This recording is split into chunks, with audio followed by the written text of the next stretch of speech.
V.S. Parthasarathy, CFO, M&M, joins us right now on the show. Mr. Parthasarathy, good having you. Thanks so much for joining in. And thanks for waiting by patiently, sir. Just a couple of issues because of the rains, but now we have it all sorted. We have your feed completely fine. What is your thought on what it means for a company like M&M, which is largely domestic centric, but has this big exposure to the global footprint via, I mean, of course, it's a routine course of business and Tech Mahindra as well. Thank you. Happy to be on the show. One of the big things that has happened is an event which was kind of looming large. The uncertainty has gone away. Now we know where we stand as far as the Bremen versus Brexit is concerned, and that itself is a good news, partially because we know where we stand. For the Indian industry and more specifically for M&M, the impact, like for the emerging market, will be muted. There will be some parts which will be exposed, but overall it seems quite okay. Let me give an example for M&M. Like for example, one of the exposures which we'll have is for the current business. Is it unhedged or hedged? If you have an unhedged position totally, then the sudden change in the currency will impact. But fortunately for us, most of the financial year forex trade is hedged, especially for the UK. So therefore the impact, if any, will be marginal, and I think will be offset in some sense by the dollar strengthening over the same period of time. Overall, I think there is an opportunity, and we must be prepared, not just M&M which is prepared, we must be prepared to take care of any opportunities this situation presents. So I'm quite not optimistic, but I'm quite comfortable that we will be able to take care of opportunity. Sorry, go ahead. Yeah, no, I'm just saying your answer seems to suggest that you think of this predominantly as a currency impact and nothing beyond that. What about trade? Could that have an impact? IT companies or auto companies which have got exposure to this region, maybe not M&M as much, but some of the others? Yeah. So yes, there is a second part of the impact, which is the business and the confidence impact. So we cannot wish it away that there will be no impact. There will be some impact. Yeah. There will be some impact on the uncertainty which prevails. Decisions may take a little longer than what it took, and we still have the big known unknown of what the terms of exit will be. So that we will have to wait and watch. All this will lead for a little bit more of uncertain environment, and therefore companies in the emerging market, which has always been able to navigate uncharted territory and troubled waters, will stand us in good stead, and that's the positiveness, and that's the where the confidence is coming for a group like Mahindra, that the resilience that we have demonstrated even in the past few years should stand us in good stead, and we should be able to look at it as an opportunity.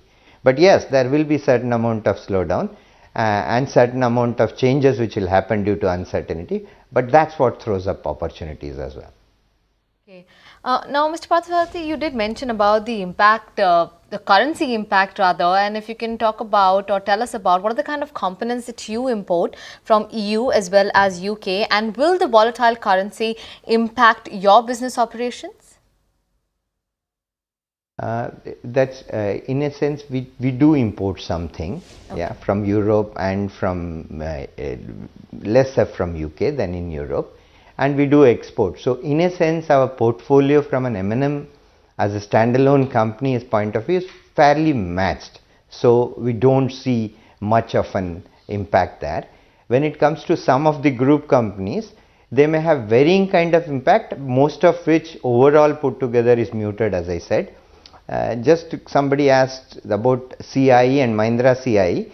For example, CIE is a company headquartered in Europe, so it will be a local trade which will have, and while overall demand supply may have an impact, but currency per se may not have too much of an impact there. So I would say we are okay. Just the other question, we've been discussing Brexit non-stop for the last 4 days. I think what we tried to address a little bit on ET now is that in that wake, the advent of, and the rather not the advent really, but the progress of monsoon took a bit of a backseat.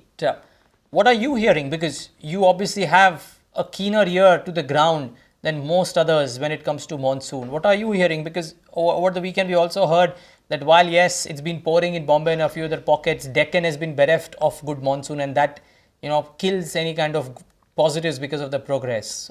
What is your thought out here? Yeah.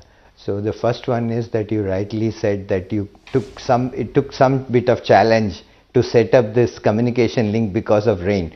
To me, it's not bad news, it's very good news. So that's pouring in Mumbai, and that was required as well. Monsoon was not soon enough. So to that extent, it did create a problem because it started a week late.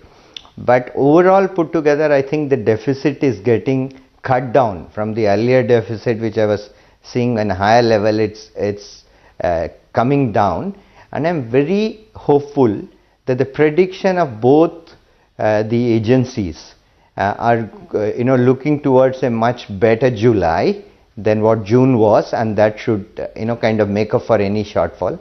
I see monsoon at a ground level to be okay. Some parts will always have more rain and some will have less, but hopefully over a period of time all of them will get covered, is the thing. So I'm just saying as of now things are on par as far as monsoon is concerned. That's what I hear at the ground level. Sure, and since you're so optimistic, would want to know what is the kind of tractor sales growth that you would be expecting in FY17? I hope that it will be more than what I have planned and what I expect, but more than that, it's not fair for the CFO to comment on how it done. I would see the industry, as they said, about 10% to 12% kind of growth is what they are predicting, the industry TMA, which is the Tractor Manufacturing Association, and I hope that Mahindra will grow at the same rate, if not higher, in the immediate next 2 or 3 quarters. Okay, so just before we thank you, Mr. Parthasarathy, I know you gave a detailed answer, but in a nutshell, for somebody who is joining right now and wanting to keenly want that answer from you, are you as a company satisfied with the progress of monsoon until now? It's too early to call, but the beginning, are you satisfied? Yeah, it is a little delayed, but we think the monsoon is on par and right on course. Yeah, after the little bit of delay. That's a very important voice speaking on what is arguably the most important monitorable for India. And Mr. Parthasarathy, so good of you to join us, and thank you so much for waiting patiently while we're just trying to patch that line as well. Much appreciate you taking the time out. Thank you so much. Find us on Facebook at facebook.com/ETNow, and don't forget to click the like button. You can also follow us on Twitter at ETNowLive. To stay updated with all our programming, hit the subscribe button on our YouTube channel by logging on to youtube.com/user/ETNow.